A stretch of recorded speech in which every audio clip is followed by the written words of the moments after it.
नमस्कार, मैं रूपक महागणाधिपति गणेश के एक नए एपिसोड में आपका स्वागत करता हूं। नमस्कार, मैं अपेक्षा आपका स्वागत करती हूँ एक ऐसी यात्रा में जो श्री गणेश की एक अद्भुत विजय यात्रा है। और आज हम चल रहे हैं प्राकृतिक सुंदरता और आदिवासी संस्कृति की भूमि छत्तीसगढ़ की ओर, जहाँ दंतेवाड़ा के घने जंगलों के बीच 3000 फीट ऊंची ढोलकल पहाड़ी पर भगवान श्री गणेश ने सदियों भक्तों की राह देखी है। और दूसरी ओर हम जाएंगे श्री शमी गणेश मंदिर, जो बेमेतरा जिले के नवागढ़ क्षेत्र में स्थित एक अत्यंत प्राचीन और रहस्यमयी मंदिर है। इन मंदिरों के बारे में जानने के लिए आइए श्री गणेश करते हैं उस श्रृंखला के एक नए अंक का, जिसका नाम है महागणाधिपति गणेश। आदि अनादि संस्कृति की विजय यात्रा।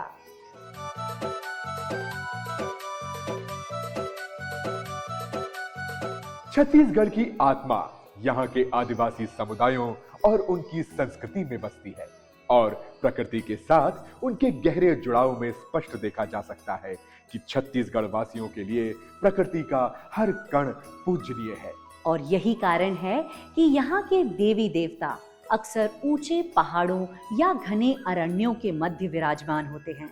छत्तीसगढ़ के ऐसे ही एक अरण्य क्षेत्र दंतेवाड़ा की एक पहाड़ी पर विराजते हैं भगवान ढोलकल गणेश। आइए अब समझते हैं कि यहाँ गणपति को ढोलकल गणेश नाम कैसे मिला। श्री ढोलकल गणेश छत्तीसगढ़ के दंतेवाड़ा जिले में फरसपाल गांव के निकट बैलाडिला की पहाड़ियों में 3000 फीट की ऊंचाई पर स्थित एक दुर्लभ दर्शनीय स्थल है। श्री ढोलकल गणेश की ये दुर्लभ प्रतिमा लगभग 3 फीट ऊंची और 2.5 फीट चौड़ी है। इसका वजन 500 किलोग्राम से अधिक है, जो लगभग 9वीं शताब्दी से 11वीं शताब्दी के मध्य नागवंशी शासकों के काल की मानी जाती है। ये प्रतिमा एक विशाल ग्रेनाइट पत्थर को तराश कर बनाई गई है, जो बस्तर के घने दुर्गम जंगलों के बीच अपने सुंदर गोलाकार आसन पर विराजमान है। स्थानीय भाषा में ढोलकल गणेश नाम की उत्पत्ति अधिक स्पष्ट है। स्थानीय भाषा में कल का अर्थ पहाड़ होता है, और श्री गणेश जिस पहाड़ पर विराजमान है वो ढोल के समान बेलनाकार है। अतः ढोल की आकृति के कल अर्थात पहाड़ पर विराजमान होने के कारण श्री गणेश यहाँ ढोलकल गणेश कहलाते हैं। ढोलकल गणेश प्रतिमा वास्तव में अनूठी है। यहाँ की एक मान्यता यह भी है कि इन पहाड़ों पर ढोल बजाने से दूर तक आवाज जाती है। इस कारण इस स्थान को ढोलकल कहा जाता है। वैसे 11वीं शताब्दी में इस मूर्ति की स्थापना के बाद नियमित रूप से इसकी पूजा की जाती थी, लेकिन समय के साथ घने जंगल में पेड़ों से ढककर यह प्रतिमा कई वर्षों तक छिपी रही और लोगों की स्मृति से ओझल हो गई। इस प्रतिमा की उपस्थिति और खोज से जुड़ी एक जानकारी भी इसकी प्राचीनता को प्रमाणित करती है। बताते हैं कि श्री गणेश की इस प्रतिमा को सर्वप्रथम एक अंग्रेज भूविज्ञानी क्रूकशैंक ने 1934 में खोजा था। आश्चर्य की बात यह है कि इस प्रतिमा की खोज के बाद लंबे समय तक इसकी जानकारी किसी को नहीं थी। इसके बाद 2012 में 2 पत्रकार बप्पी राय और हेमंत कश्यप ने ट्रैकिंग के समय इसे देखा और इसके फोटो इंटरनेट पर डाल दिए। प्रतिमा की पुनर्खोज में व्यापक चर्चा और विशेष जिज्ञासा उत्पन्न की, जिसके बाद श्री गणेश के इस अद्भुत स्वरूप की ओर लोगों का ध्यान स्वाभाविक रूप से आकर्षित होने लगा। परिणाम स्वरूप श्री ढोलकल गणेश मंदिर तीर्थयात्रियों, पर्वतारोहियों और इतिहास प्रेमियों के लिए एक प्रमुख गंतव्य बन गया। लेकिन सन 2017 में कुछ ऐसा घटित हुआ कि यह प्रतिमा अचानक यहाँ से गायब हो गई। ऐसा कहा जाता है कि कुछ असामाजिक तत्वों ने इस मूर्ति से छेड़छाड़ की और इसे खाई में फेंक दिया। और इस घने जंगल में इस मूर्ति को पुनः खोजना और पहाड़ पर पुनः स्थापित करना सबसे कठिन कार्य था। और इस घटना को जानने वाले बताते हैं कि पहले तो मूर्ति के चोरी हो जाने की केवल चर्चा थी, परंतु समय के साथ में श्री गणेश के ढोलकल स्वरूप के प्रति लोगों की आस्था देखकर स्थानीय प्रशासन ने इस प्रतिमा को खोजने का प्रयास किया। और गणपति की खोज के लिए जो कुछ भी हुआ वो बताता है कि श्री गणेश के ढोलकल स्वरूप के प्रति यहाँ के स्थानीय निवासी कितने संवेदनशील हैं। यह घटना 2017 की है, जब कुछ असामाजिक तत्वों ने इस मूर्ति के साथ छेड़छाड़ की। घटना की जांच करने वाले पुरातत्व विशेषज्ञों का कहना था कि पहले मूर्ति पर हथौड़े से प्रहार किया गया। इसके पश्चात जब मूर्ति नहीं टूटी तो इसको लोहे के रॉड की सहायता से पहाड़ी से नीचे गिरा दिया गया। मूर्ति के नीचे गिरने पर टुकड़ों में टूट गई। स्थानीय प्रशासन ने ड्रोन कैमरों की सहायता से जंगल में इसकी गहन खोजबीन की और मूर्ति के 56 टुकड़ों को अलग अलग स्थानों से प्राप्त किया। यद्यपि मूर्ति के सभी प्रमुख भाग सुरक्षित थे, परंतु प्रतिमा की सूंड का अगला भाग प्राप्त नहीं हुआ। उस समय पुरातत्वविद अरुण शर्मा ने मूर्ति के प्राप्त हुए टुकड़ों को उपचारित कर मूर्ति को पुनः तैयार किया और 2 फरवरी को भारतीय पुरातत्व सर्वेक्षण द्वारा एक दंत प्रतिमा को ढोलकल पहाड़ी की चोटी पर उसके मूल स्थान पर पुनर्स्थापित किया और स्थानीय धार्मिक अनुष्ठानों द्वारा उसका अभिषेक किया गया। ढोलकल गणेश की मूर्ति को नष्ट करने की घटना के पीछे कारण था कि असामाजिक तत्व उस क्षेत्र की शांति और वहाँ के अछूते स्वरूप को बनाए रखना चाहते थे। वे नहीं चाहते थे कि बाहरी दुनिया के लोग उनके जंगलों के इतने करीब आए। प्रतिमा गिरने से पर्यटन थम गया, जो संभवतः उनका एक बड़ा लक्ष्य था। पर्यटन बढ़ने के साथ साथ शासन और प्रशासन की पकड़ उस दुर्गम क्षेत्र में मजबूत होने लगी थी। पर्यटकों की सुरक्षा के लिए वहां पुलिस और सुरक्षा बलों की आवाजाही बढ़ गई थी।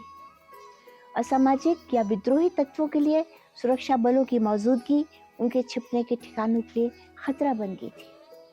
प्रतिमा को हटाकर उस पूरे क्षेत्र को फिर से नो गो जोन, यानी जहां कोई न जा सके, बनाना चाहते थे। इस पूरी प्रक्रिया में ढोलकल श्री गणेश में श्रद्धा रखने वाले सभी लोगों ने सहायता की और सबसे सुखद बात यह है कि श्री गणेश की प्रतिमा की स्थापना के बाद उन्होंने इस दायित्व को निभाया भी।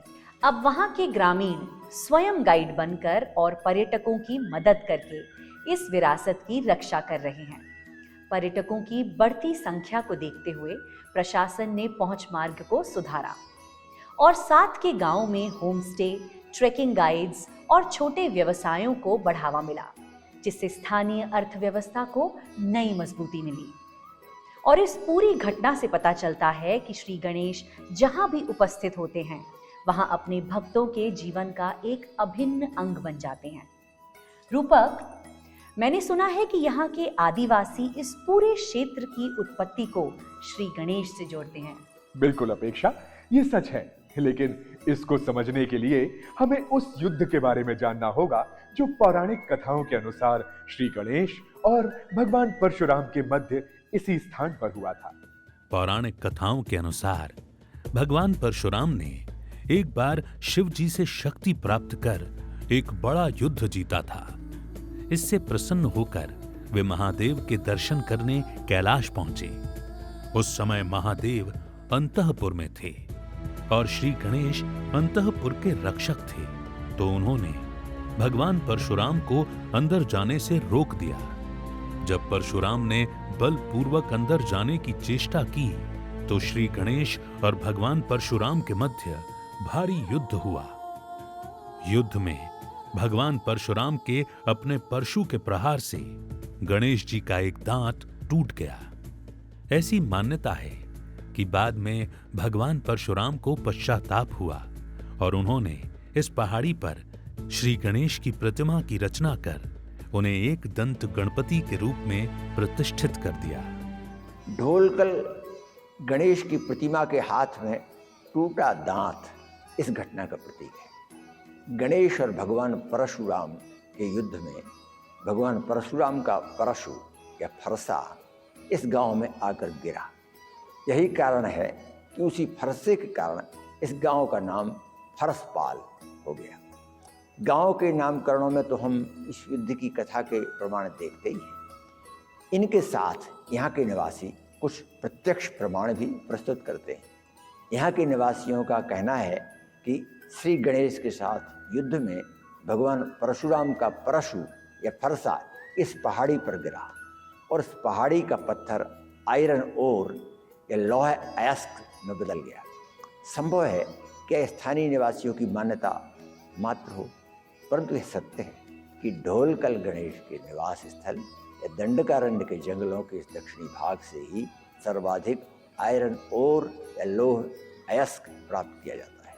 छत्तीसगढ़ की इस यात्रा में ढोलकल गणेश को देखकर ये भरोसा होता है कि हम सही मायनों में आदि अनादि संस्कृति की विजय यात्रा पर हैं। लेकिन दंतेवाड़ा के ढोलकल गणेश छत्तीसगढ़ में श्री गणेश के साथ आदि अनादि संस्कृति की इस विजय यात्रा का बस एक पड़ाव ही है। बिल्कुल। और इस यात्रा को आगे बढ़ाते हुए अब हम जहां पहुंचे हैं उस क्षेत्र को भी देवनगरी कहा जाता है, क्योंकि यहाँ भी एक समय मंदिरों और तालाबों की अधिकता थी। मंदिरों के इस गढ़ का नाम है नवागढ़ और यहीं स्थित है श्री गणेश का एक अद्भुत धाम जिसे कहा जाता है श्री शमी गणेश मंदिर। इस स्थान को गणेश पुराण में अमोघ या अदोष क्षेत्र कहा जाता है। प्रश्न कई हैं कि नवागढ़ को ये नाम क्यों मिला और यहाँ गणेश मंदिर की स्थापना कब हुई। इस मंदिर की स्थापना को इतना विशेष क्यों माना जाता है, इसे अमोघ या अदोष क्षेत्र क्यों कहा जाता है और आज इस मंदिर का महत्व क्या है, इन सारे सवालों का जवाब खोजने के लिए चलते हैं नवागढ़। छत्तीसगढ़ का श्री शमी गणेश मंदिर बेमेतरा जिले के नवागढ़ क्षेत्र में स्थित एक अत्यंत प्राचीन और रहस्यमय मंदिर है। मान्यता है कि ये मंदिर लगभग 1300 वर्ष पुराना है और इसका निर्माण तंत्र विद्या के सिद्धांतों पर आधारित रहा है। इस मंदिर की सबसे बड़ी विशेषता ये है कि यहाँ शमी वृक्ष के सानिध्य में भगवान गणेश की एक दुर्लभ प्रतिमा स्थापित है। शमी वृक्ष को शास्त्रों में अग्नि वृक्ष कहा गया है और इसे देव तुल्य माना जाता है। मंदिर की संरचना भी अत्यंत विशिष्ट है। ये एक अष्टकोणीय पूर्वमुखी गणेश मंदिर है जो प्राचीन भारतीय वास्तु और तांत्रिक स्थापत्य का सुंदर उदाहरण प्रस्तुत करता है। यह गणेश मंदिर नवागढ़ को एक साधना तंत्र से जोड़ता है जिसे हम तंत्र साधना के नाम से जानते हैं। इतिहासकारों का कहना है कि नवागढ़ में एक समय निरंतर यज्ञ कर्म, हवन, होम और अन्य धार्मिक अनुष्ठान हुआ करते थे। इस स्थान की भौगोलिक स्थिति कुछ ऐसी थी कि यहाँ तांत्रिक कार्य सहज ही सिद्ध हो जाते थे। यही कारण है कि यह तंत्र विद्या के साधकों के लिए प्रमुख साधना केंद्र बना। इसी बात को ध्यान में रखते हुए जब नवागढ़ में 704 ईस्वी में श्री गणेश की श्री शमी गणेश स्वरूप की स्थापना हुई तो इस स्थापना की प्रक्रिया तंत्र विद्या पर आधारित थी। यद्यपि यहाँ 6 फीट ऊंची गणेश प्रतिमा पद्मासन मुद्रा में विराजमान है जो एक साज मुद्रा है और इसका तंत्र साधना से कोई संबंध नहीं, परंतु यह मंदिर अष्टकोणीय पूर्वमुखी है और यहाँ एक अष्टकोणीय कुआं भी प्राप्त होता है जिसका सीधा संबंध तंत्र साधना है। तंत्र विद्या में अष्टकोण का विशेष महत्व है। तंत्र शास्त्र के अनुसार अष्टकोण 8 दिशाओं में दिक्पालों की उपस्थिति और अष्ट सिद्धियों का प्रतिनिधित्व करते हैं। इस प्रकार की आकृति वास्तव में ऊर्जा को एक केंद्र पर केंद्रित करने वाले यंत्र का कार्य करती है। हम कह सकते हैं कि नवागढ़ स्थित श्री गणेश मंदिर वह यंत्र है जो ऊर्जा को स्वयं में संरक्षित रखने की क्षमता रखता है। यही कारण है कि लंबे समय तक इस मंदिर में आमजन को पूजा का अधिकार नहीं था। कारण स्पष्ट कि यहाँ उपस्थित श्री सिद्ध गणेश और इस मंदिर की ऊर्जा को संभालने के लिए साधक या पुजारी को एक विशेष शारीरिक और मानसिक स्थिति में होना आवश्यक था। परंतु यह तब तक था जब तक यहाँ निरंतर तंत्र साधना से जुड़े कार्य होते थे। धीरे धीरे यह मंदिर एक सिद्ध स्थल के रूप में प्रसिद्ध हो गया और तंत्र साधकों ने इससे दूरी बना ली। नवागढ़ में स्थित सिद्ध विनायक श्री शमी गणेश मंदिर की सबसे बड़ी विशेषता यहाँ स्थित शमी वृक्ष है। गणेश पुराण के अनुसार ऐसे 2 ही स्थान हैं जहां श्री गणेश और शमी का वृक्ष एक साथ पाए जाते हैं, एक महाराष्ट्र के सावनेर में और दूसरा नवागढ़ में। शमी वृक्ष और श्री गणेश के इस अद्वितीय संयोग वाले स्थल को गणेश पुराण में अमोघ क्षेत्र या अदोष क्षेत्र कहा गया है। अदोष क्षेत्र के रूप में प्रसिद्ध सावनेर के श्री शमी विघ्नेश्वर धाम से जुड़ी कथा के अनुसार राजा बलि ने देवताओं के राजा इंद्र के पद को प्राप्त करने के लिए 100 यज्ञ करने का संकल्प लिया। बलि द्वारा आयोजित अग्नि यज्ञों को बाधित करने के लिए श्री विष्णु ने वामन अवतार लिया, परंतु अग्नि यज्ञों के प्रभाव को समाप्त करना इतना सहज नहीं था। इस विघ्न को दूर करने के लिए वामन अवतार में श्री विष्णु ने अदोष क्षेत्र में श्री गणेश को श्री शमी विघ्नेश वक्र तुंड के रूप में स्थापित किया और उनकी आराधना की, जिसके फल स्वरूप बलि के अग्नि यज्ञ को नष्ट करना संभव हो पाया। महाराष्ट्र के सावनेर में स्थित श्री शमी विघ्नेश्वर गणेश धाम से जुड़ी ये कथा एक अमोघ क्षेत्र का महत्व बताती है, जहाँ स्वयं श्री विष्णु ने वामन अवतार में श्री गणेश की आराधना की। यहाँ अदोष का अर्थ है दोषों से रहित और अमोघ का अर्थ है अचूक, यानी यह वह क्षेत्र है जो दोषों से रहित है और जहाँ की गई साधना अचूक होती है, अतः उसका प्रभाव असफल नहीं होता। सावनेर और नवागढ़ के बीच यह समानता स्पष्ट दिखती है। इस मंदिर के सिद्ध स्थल के रूप में प्रसिद्ध होने का एक कारण इसका समय समय पर हुआ जीर्णोद्धार भी है।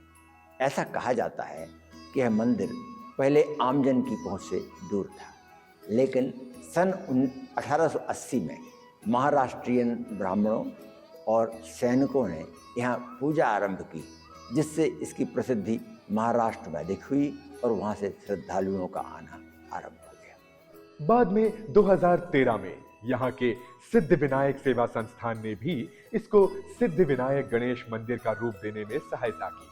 यही कारण है कि अब इस मंदिर को देखकर इसे एक तांत्रिक साधना केंद्र मानना कठिन है, लेकिन तंत्र साधना से जुड़े प्रमाण यहाँ अभी भी उपस्थित हैं। जैसे यहाँ एक अष्टकोणीय कुआं भी है। इसके विषय में कहा जाता है कि यह मंदिर की तीव्र प्राण ऊर्जा को जल के माध्यम से पृथ्वी में प्रवाहित कर ऊर्जा के प्रवाह को संतुलित करने का कार्य करता रहा है। इतना ही नहीं, तंत्र साधना से संबंधित होने का एक प्रमाण हमें यहाँ एक ऐसे शिलालेख के रूप में भी मिलता है जिसे अभी तक पढ़ पाना संभव नहीं हुआ है। संभव है कि इस शिलालेख में प्राचीन लिपि में तांत्रिक बीज मंत्रों को लिखा गया हो, जिनकी कूट भाषा के कारण इन्हें पढ़ पाना संभव नहीं हो पा रहा। कितनी अद्भुत बात है न रूपक। एक तरफ ढोलकल की वो प्रतिमा है जिसे गिराने की कोशिश तो की गई, लेकिन शासन और जन आस्था ने उसे फिर से शिखर पर पहुंचा दिया। वाकई अपेक्षा। और दूसरी तरफ शमी मंदिर की आध्यात्मिक शांति। ये दोनों ही स्थान हमें बताते हैं कि हमारे विनायक हर रूप में, हर ऊंचाई पर और हर युग में हमारे साथ खड़े हैं। ढोलकल विनायक की यह यात्रा श्री गणेश की उस आदि अनादि यात्रा का जीवंत प्रतिबिंब है, जिसमें वे पहले देवताओं के प्रथम पूज्य बनते हैं और फिर भूलोक पर हमारी आदि संस्कृति के रक्षक देव के रूप में भी स्वीकार किए जाते हैं। समुद्र तल से 3000 फीट की ऊंचाई पर विराजित यह स्थल आज न केवल धार्मिक आस्था का केंद्र है, बल्कि छत्तीसगढ़ के पर्यटन को भी एक नई पहचान इस स्थान ने दी है। पर्यटन के इस बढ़ते प्रवाह को देखते हुए शासन की सजगता और महत्वपूर्ण कार्यों ने न केवल इस विरासत को सुरक्षित किया, बल्कि स्थानीय समुदायों के लिए एक सम्मानजनक रोजगार के नए नए दरवाजे भी खोले हैं। प्राचीन काल में हमारे मंदिर केवल पूजा के स्थल नहीं थे, बल्कि वे जैव विविधता यानी बायोडायवर्सिटी के जीवंत केंद्र भी थे। हमारी इस सनातन संस्कृति और आयुर्वेद में शमी वृक्ष का योगदान भी उतना ही अतुलनीय है। सनातन संस्कृति जहाँ शमी को विजय उत्सव और कष्ट निवारक जैसे शनि के दोष मुक्ति के रूप में पूजती है, वहीं आयुर्वेद में इसके विभिन्न गुणों को वैज्ञानिक आधार पर सिद्ध भी करते हैं। यह वृक्ष भीषण सूखे और विषम परिस्थितियों में भी अपने अस्तित्व को बचाए रखता है। इसकी छाल और पत्तियां और उसमें छुपे हुए औषधीय गुण सदियों से असाध्य रोगों के उपचार में रामबाण सिद्ध होता रहा है। हमारी संस्कृति ने इसे पवित्र बनाया ताकि लोग इसे काटे नहीं, और आयुर्वेद ने इसके औषधीय गुणों से समाज को स्वस्थ रखा। आदि अनादि संस्कृति ने शमी, पीपल, बरगद जैसे वृक्षों को मंदिरों से जोड़कर इनके नष्ट होने के या इनके कटान को वर्जित किया, जिससे प्रकृति का नैसर्गिक संतुलन हमेशा बना रहा। आज इस यात्रा में हमने दुर्गम पहाड़ियों के शिखर पर स्थित ढोलकल गणेश मंदिर के बारे में जाना।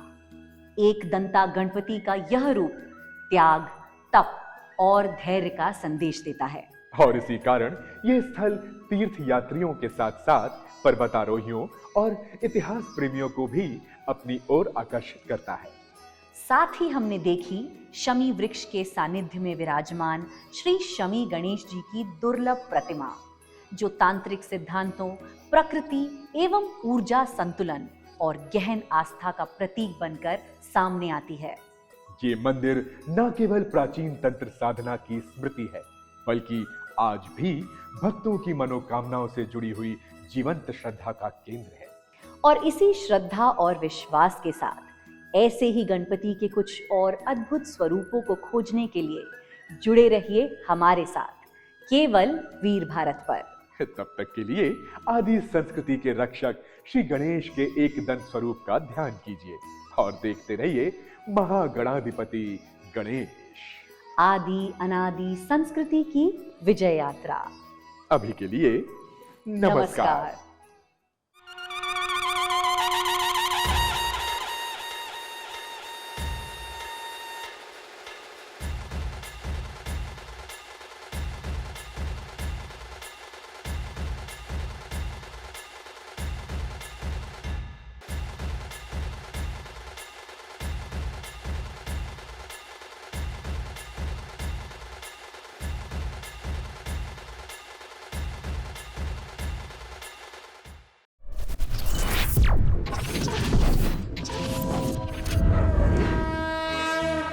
वयं राष्ट्रे जागृयाम पुरोहितः।